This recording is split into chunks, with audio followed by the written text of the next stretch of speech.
Hi, this is Diana. Um, Based on the circumstances that's kind of going on around us, I uh been watching the weather, been watching everything that whenever you've got planetary alignments, it's that is just almost unbelievable.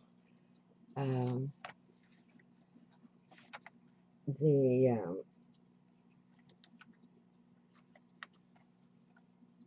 planets are all lined up, and we're got 6 points going off on the south side of the earth right now. Massive tornado breakout. Jet streams are just crazy. But anyway, brings me down to thoughts. So I've reviewed 2 books and have, uh, as far as historically goes, um, the Zoroastrians were the very first civilization to have an organized religion with the monotheist God. Okay? Now, after reviewing the creation story of it, we're at the beginning of it, the beginning of the story. What it is a time told of a civilization that was there before the Arctic came in. Okay? Whenever the code came in, it came in and devoured whatever was there. And he tells of the civilizations that was devoured by the cold, which is wow. Okay, now in this book here, um,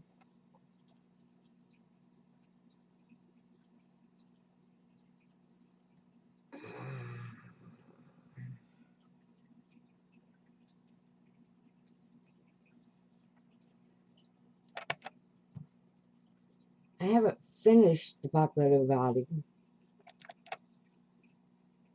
I got into it. Okay, you can see this. This is where I am.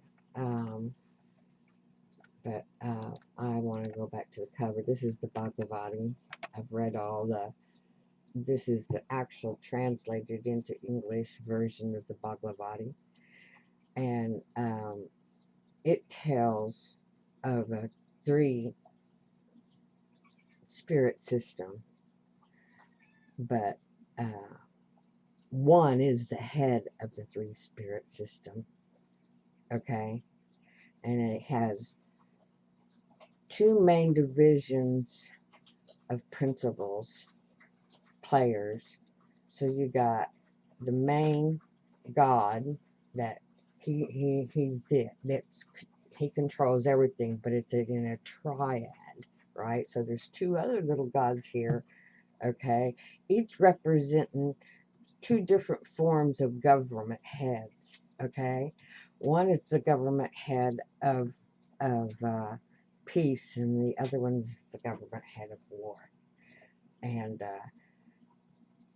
I think even whenever, even in your most peaceful, even if you have to be in war, you know, uh, there's always peace. And but you can see the breakdown of the teachings between the 2 systems. It's kind of neat. Uh, and the breakdown of the 2 systems, it did break me back down to the Puranas, which I haven't. That is the oldest, uh, actually. It's a run up between that and Zoroastrian that came approximately the same time in the history whenever the world was going through some major shifting. But it appears that this major shifting of the planet happened. Because if you look at this, okay, this was all written during the major shiftings, okay?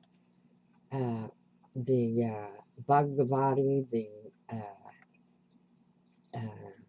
the Vesta is told of the cold coming in, okay? This one down here was quite interesting. I read the whole entire thing as much as I could. The Lost Continent and Moon. Now that was really interesting because that told of a time where uh, uh, the Earth was literally um, lost to the ocean. What was there was no more because it literally sunk and was devoured into the ocean from underneath because the whole ocean just sunk and devoured the civilization. But the civilization was that is the lost continent of Moon.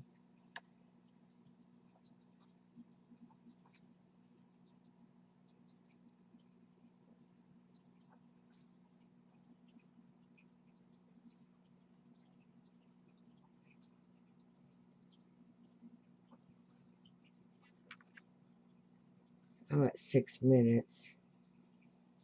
Let's go back to the beginning.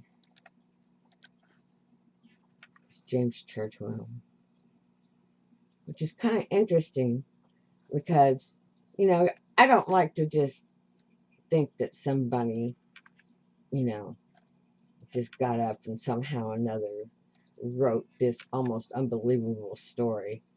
I mean, it was, and what's really crazy is I'm finding supporting evidence. See, this William Nevins here in Mexico, he's the actual one that found them, right? So, uh, a lot of these were, you put the two translations together, what comes out of Peru and what came out of India, right? During a time when uh, things were disturbed, you know. Uh, anyway, to collaborate this story, I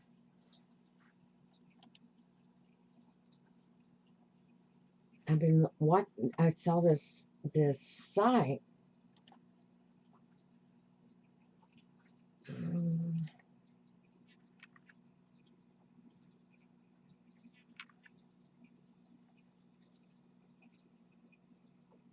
which was almost amazing.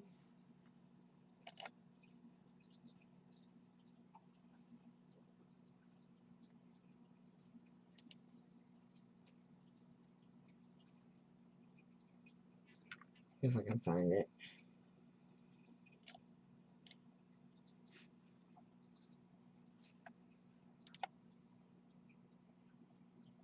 Give me a second.